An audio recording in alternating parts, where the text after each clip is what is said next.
ஆண்டவராகிய இயேசு நம்மிடத்தில் கேட்கும் 10 கேள்விகள் என்ன என்கிற தலைப்பின் கீழே தான் இன்றைக்கு பைபிள் ஸ்டடியை நம்ம பார்க்க போகிறோம். விசேஷமாக நம்முடைய வாழ்க்கையை குறித்து அநேக கேள்விகள் நம்முடைய ஆண்டவராகிய இயேசுவின் இடத்தில் கேட்பதற்கு இருக்கிறது. ஆண்டவரை, என் வாழ்க்கையில ஏன் இப்படி அனுமதித்தீர்? என்னை ஏன் இந்த பாதையில் நடத்தி சொல்லுகிறீர்? என்னுடைய குடும்பத்தில் மாத்திரம் ஏன் இந்த பிரச்சனை? எனக்கு மாத்திரம் ஏன் இதை அனுமதித்தீர் என்று சொல்லி நமக்கு ஆண்டவராகிய இயேசுவின் இடத்தில் கேட்பதற்கு அநேக கேள்விகள் இருந்தாலும் இன்றைக்கு அந்த கேள்விகளை எல்லாம் கொஞ்சம் மறந்துவிட்டு இன்றைக்கு ஆண்டவராகிய இயேசு நம்மை பார்த்து கேட்கிற 10 கேள்விகள் என்ன என்று சொல்லி ஒவ்வொரு காரியமாக வேத வசனத்தின் ஆதாரத்தோடு நாம் பார்க்க இருக்கிறோம். தொடர்ந்து இணைந்திருங்கள். கர்த்தர் நிச்சயமாய் உங்களோடு என்னோடு பேசுவார் என்று சொல்லி நான் விசுவாசிக்கிறேன்.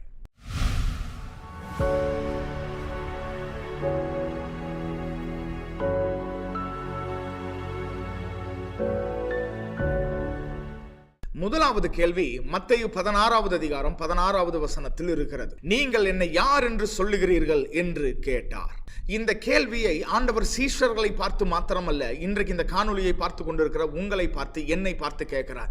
இன்றைக்கு உங்க வாழ்க்கையில நீங்க கேட்க வேண்டிய கேள்வி, இயேசு எனக்கு யார்?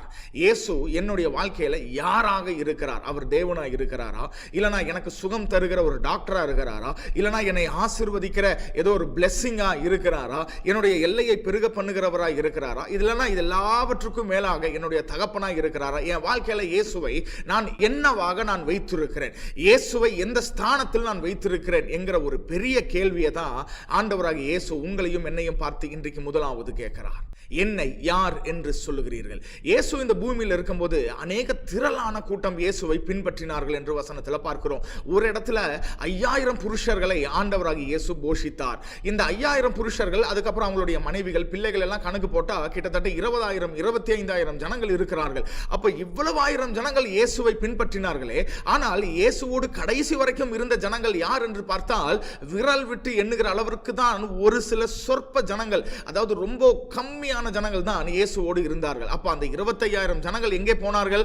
அவர்கள் எல்லாம் இயேசுவை பின்பற்றினதற்கு ஒரே ஒரு காரணம், அவரோடு இருந்தா நல்ல ஆகாரம் கிடைக்கும், அவரோடு இருந்தா நல்ல ஆசீர்வாதம் கிடைக்கும், அவர் கூட இருந்தோம் அப்படின்னா கடன் பாரங்கள் மாறும் அப்படின்னு சொல்லி இந்த உலக பிரகாரமான ஆசீர்வாதத்துக்காக இயேசுவை பின்பற்றின பெரும் கூட்டம் இருக்கிற இந்த காலத்தில் ஆண்டவராகிய இயேசு என்ன நடந்தாலும் சரி ஆண்டவரே, யார் என்னை கைவிட்டாலும், யார் என்னை புறக்கணித்தாலும், என் வாழ்க்கையில் எது நடந்தாலும் நடக்காமல் போனாலும் உமக்காக உண்மையாய், உண்மையே நான் ஆராதிக்கிற, உமக்காக அர்ப்பணிக்கப்பட்ட ஒரு வாழ்க்கையை வாழ என்னை நான் அர்ப்பணிக்கிறேன் என்று சொல்லி அர்ப்பணிக்கிற ஒரு சிலரை இந்த நாளில் ஆண்டவராகிய இயேசு தேடி வந்திருக்கிறார். இரண்டாவதாக ஆண்டவராகிய இயேசு நம்மை பார்த்து கேட்கிற கேள்வி மத்தேயு 9வது அதிகாரம் 28வது வசனத்தில் நம்ம வாசிக்கிறோம். இயேசு அவர்களை நோக்கி, இதை செய்ய எனக்கு வல்லமை உண்டென்று விசுவாசிக்கிறீர்களா என்று கேட்டார்.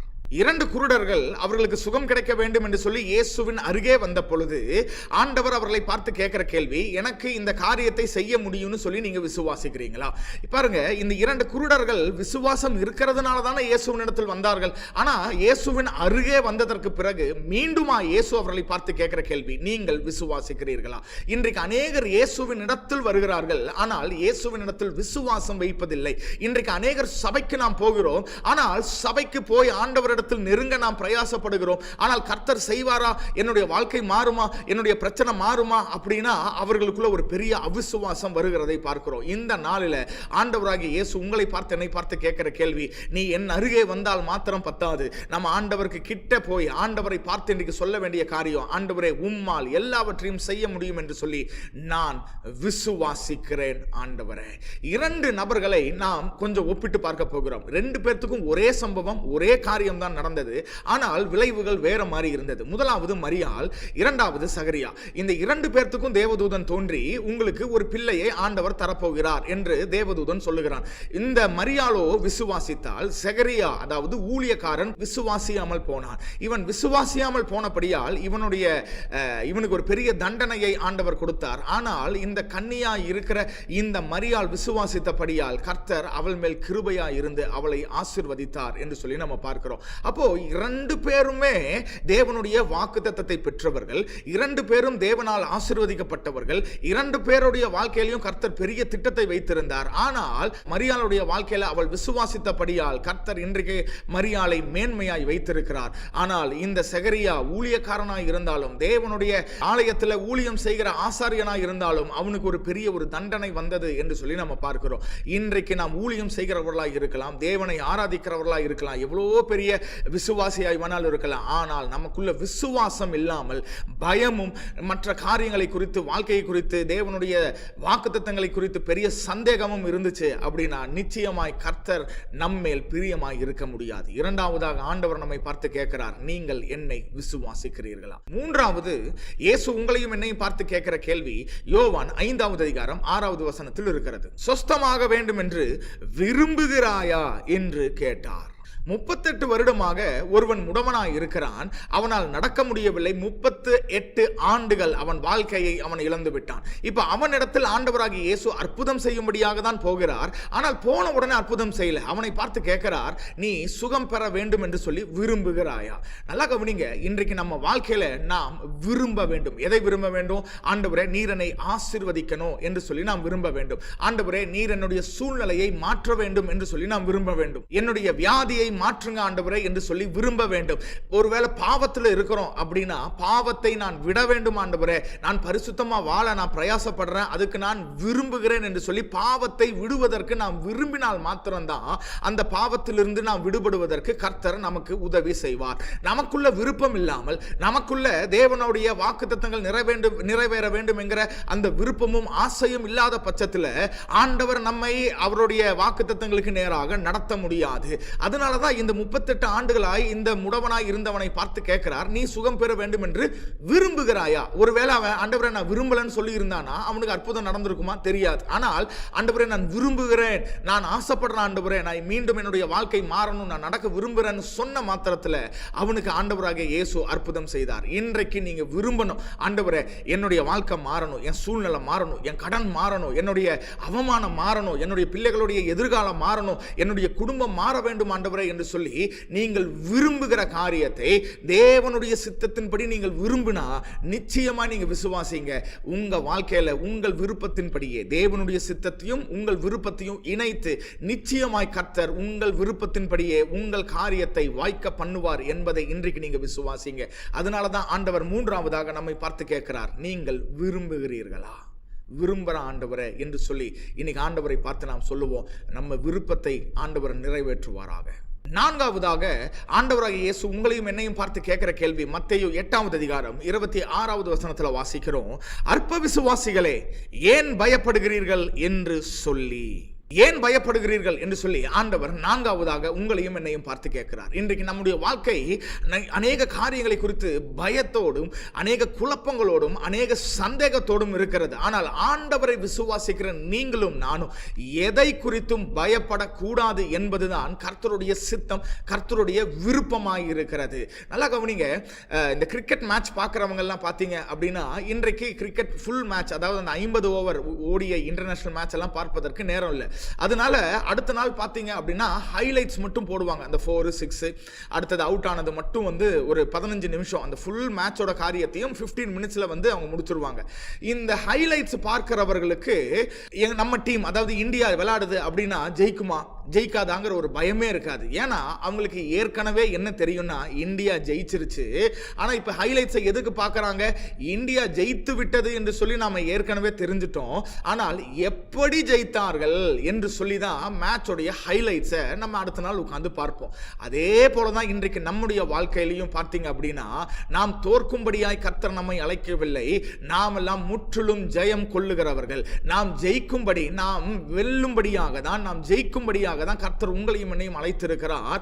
நம்ம எப்படி ஜெயிக்கிறோம் இல்லைன்னா எப்படி ஜெயிக்க போறோம் என்று சொல்லி நம்ம பார்க்கும்படியாக தான் இந்த உலகத்தில் இருக்கிற மொழிய ஜெயிப்போமா மாட்டோமா, வாழ்க்கையில தோத்துருவோமா, இந்த அவமானப்பட்டுருவோமா, எல்லா உறவினர்கள் மத்தியிலையும் இல்லைன்னா சொந்தக்காரங்க மத்தியில அப்படியே கூனி குறுகி நின்றுவோமா என்று ஜெயிப்போமா மாட்டோமா என்கிற ஒரு வாழ்க்கையை வாழும்படி அல்ல.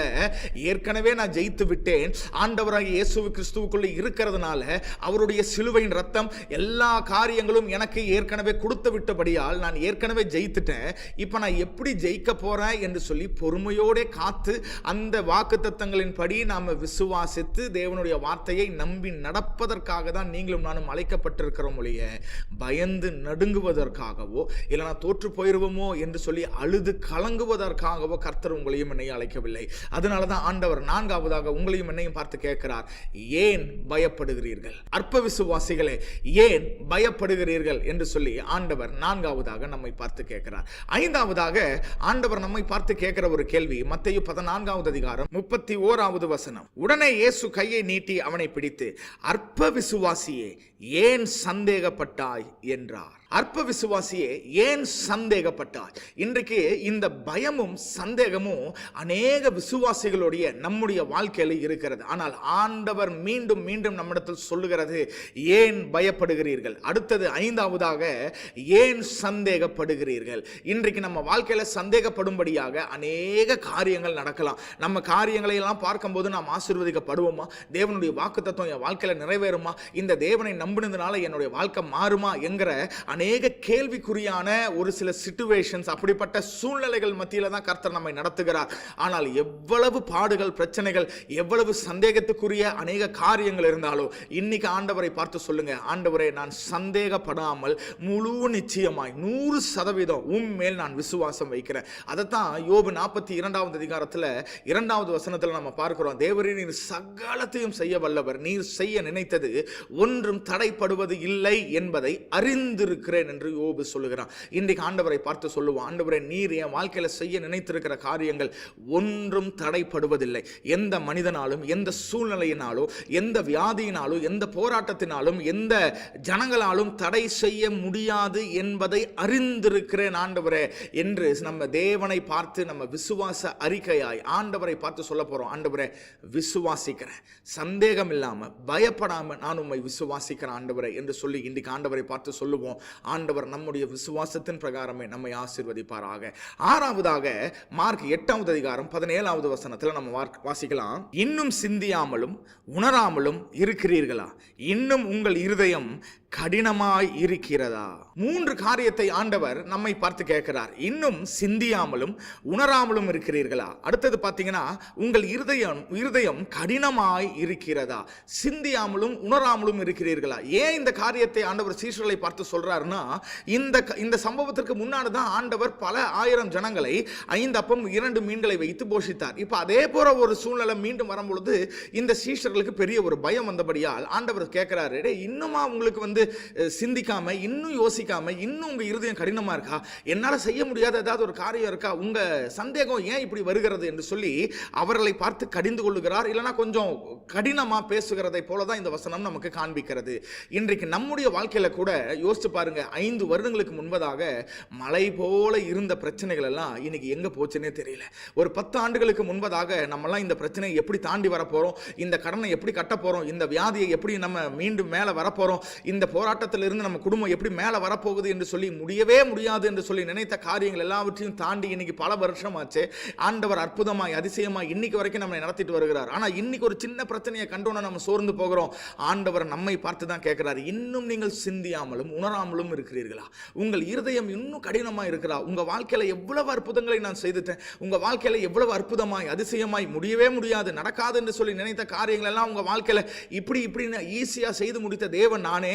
ஆனால் இதெல்லாவற்றையும் மறந்து போனவர்களாக இன்னைக்கு சிந்தியாமலும் அதை குறித்து உணராமலும் நான் யாரு என்கிற ஒரு பெரிய ஒரு உணர்வும் அந்த ஒரு அண்டர்ஸ்டாண்டிங்கும் இல்லாமல் நீங்க ஏன் இவ்வளவு பயத்தில், ஏன் இவ்வளவு குழப்பத்தோடு, ஏன் இவ்வளவு சந்தேகத்தோடு வாழுகிறீர்கள், ஏன் இருதயம் கடினமாய் இருக்கிறது என்று சொல்லி ஆண்டவர் சீஷர்களை பார்த்து மாத்திரமல்ல, இன்றைக்கு இந்த வீடியோவை பார்த்து கொண்டிருக்கிற உங்களை பார்த்து, என்னை பார்த்து கேட்கிற ஒரு கேள்வி, இன்னும் சிந்தியாமலும் உணராமலும் உங்கள் இருதயம் கடினமாக இருக்கிறது என்ன என்று சொல்லி நம்மை பார்த்து கேட்கிறார். இன்னைக்கு ஆண்டவரை பார்த்து சொல்லுங்க, இதுவரை என்னை நடத்தி வந்தீங்க ஆண்டவரை, இதுவரையும் என்னை நடத்தி வந்தீங்க, இதுவரையும் ஆண்டவரை என்னால் முடியாது, என்னால் தாண்ட முடியாது, என்னால் சாதிக்க முடியாதுன்னு சொல்லி நினைத்த காரியங்கள் எல்லாவற்றையும் நான் சாதிச்சிட்டேன், அதெல்லாவற்றையும் தாண்டிட்டேன். மலை போல இருந்த காரியங்கள் எல்லாம் இன்னைக்கு அசால்ட்டாக தாண்டிட்டு இன்னைக்கு இங்கே வந்து நிற்கிறேன்னா அது உங்கள் கிருபப்பா.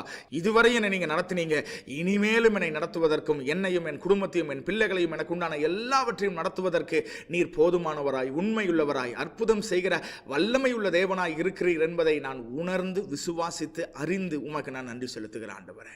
ஸோ இன்னும் உணராமலும் இன்னும் சிந்தியாமலும் உங்கள் இருதயம் கடினமாக இருக்கிறதா என்று சொல்லி ஆண்டவர் 6வதாக நம்ம இடத்தில் கேட்கிறார். 7வதாக யோவான் 6வது அதிகாரம் 66, 67வது வசனத்தில் நம்ம வாசிக்கிறோம், நீங்களும் போய்விட மனதாய் இருக்கிறீர்களோ என்றார். இயேசு ஏன் இந்த கேள்வியை கேட்கிறார்? ஏன்னா இயேசுடைய ஆரம்ப ஊழியத்தில் ஒரு பெரும் திரளான கூட்டம் இயேசுவை பின்பற்றினார்கள். ஆனால் அவருடைய உபதேசம் கடினமாக இருந்தபடியால் அநேகர் ஐயோ இந்த உபதேசத்தெல்லாம் நம்மால் கைகொள்ள முடியாதுப்பா, இவ்வளவு டஃபா இவ்வளவு கடினமான உபதேசத்தை நம்மால் கைகொள்ள முடியாது என்று சொல்லி அநேகர் பின்வாங்கி இயேசுவை விட்டு அவர்கள் விலகி சென்று விட்டார்கள். இப்போ இருக்கிற ஒரு சின்ன கூட்டத்தை பார்த்து ஆண்டவர் உங்களையும் என்னையும் பார்த்து கேட்கிறார், நீங்களும் போய்விட மனதாய் இருக்கிறீர்களோ?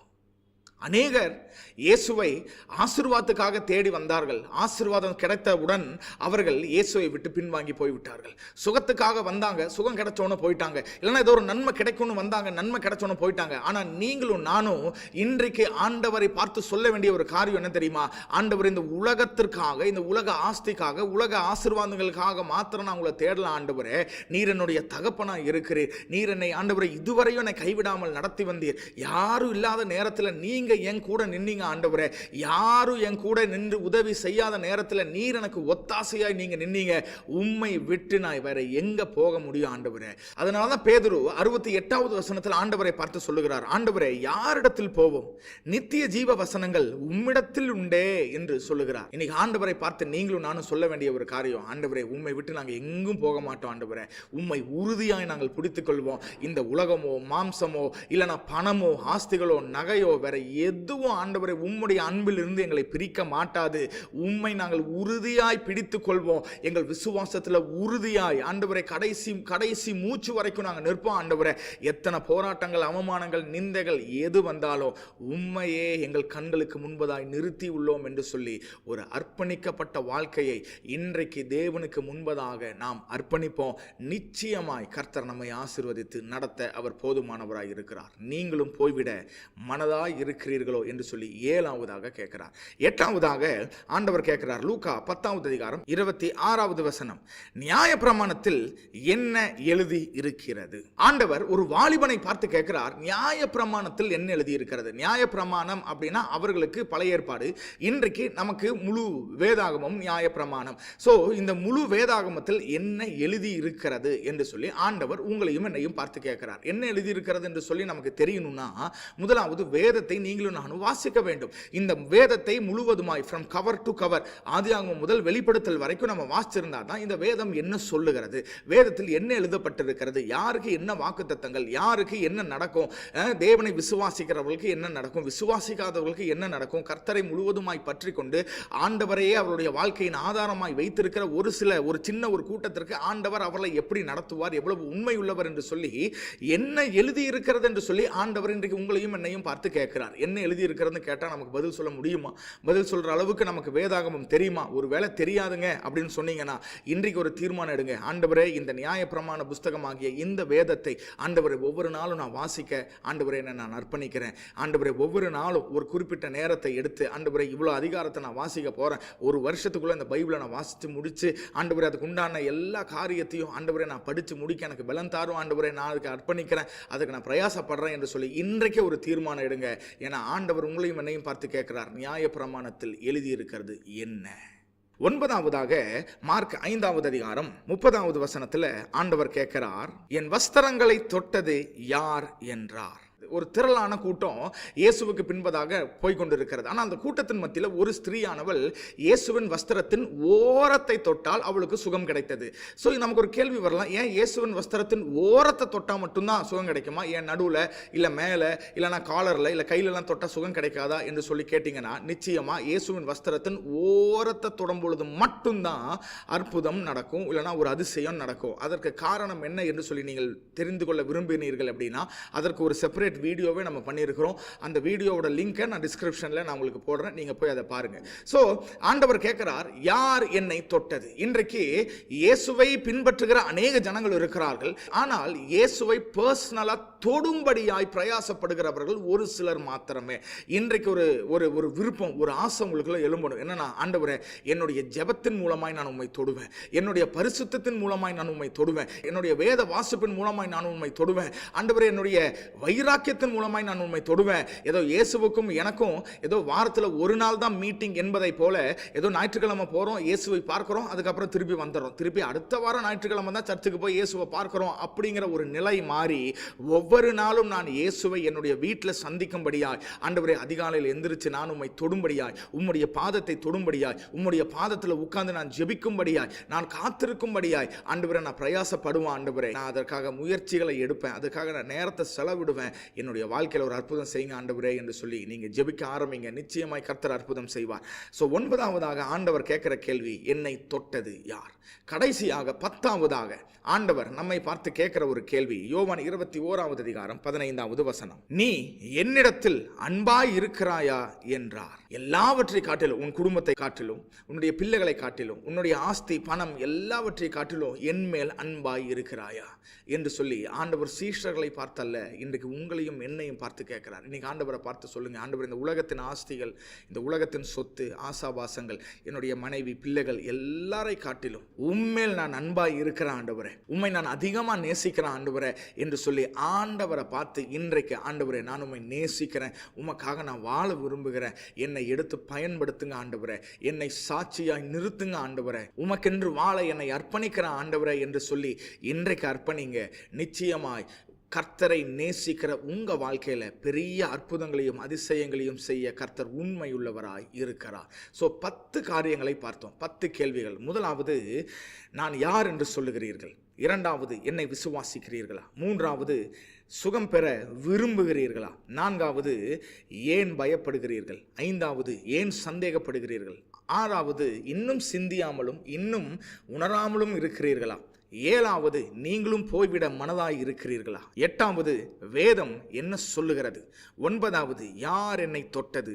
10வது, நீங்கள் என்னை நேசிக்கிறீர்களா? இந்த 10 காரியங்களையும் வைத்து இன்னும் ஆழமாய் நீங்க உங்க வாழ்க்கையோடு ஒப்பிட்டு இந்த கேள்விகளுக்கெல்லாம் நீங்களே பர்சனலா உங்களுக்கு நீங்க உங்க மனசாட்சியின் பிரகாரம் நீங்கள் பதில் சொல்லும்படியாய் நான் உங்களை அன்பாய் தாழ்மையாய் கேட்கிறேன். ஏன்னா இந்த 10 கேள்விகள் நான் உங்களை பார்த்து கேட்கிற கேள்விகள் அல்ல, இல்லைனா வேதத்திலிருந்து ஏதோ அப்படியே எடுத்து பேசுகிற வார்த்தைகள் அல்ல. இதெல்லாம் ஆண்டவராகிய இயேசு கிறிஸ்து பர்சனலா உங்களை பார்த்து, என்னை பார்த்து கேட்கிற கேள்விகள். இதுக்கெல்லாம் நீங்க தனிப்பட்ட விதத்தில் உட்கார்ந்து இந்த 10 காரியத்துக்கும் நீங்க ஆண்டவரிடத்தில் பதில் பேச ஆரம்பிங்க. இந்த 10 காரியத்தையும் வைத்து நீங்க ஜெபிக்க ஆரம்பிங்க. நிச்சயமாக இந்த 10 கேள்விகளும் உங்களுடைய வாழ்க்கையை, இல்லைனா உங்களுடைய ஆவிக்குரிய வாழ்க்கையில இன்னும் ஒரு படி நீங்க மேலே போவதற்கும் ஆண்டவரை விசுவாசித்து நடப்பதற்கும் உங்களுக்கு உதவியாக பிரயோஜனமாய் இருக்கும் என்று சொல்லி நான் கர்த்தருக்குள் மிகுந்த தாழ்மையோடும் பயத்தோடும் விசுவாசிக்கிறேன். நிச்சயமாக இந்த பைபிள் ஸ்டடி உங்களுக்கு பிரயோஜனமாக இருந்திருக்கும் என்று சொல்லி நான் நம்புகிறேன். கர்த்தருக்கு சித்தமானால் மீண்டும் இன்னொரு பைபிள் ஸ்டடியில் நாம் இணையலாம்.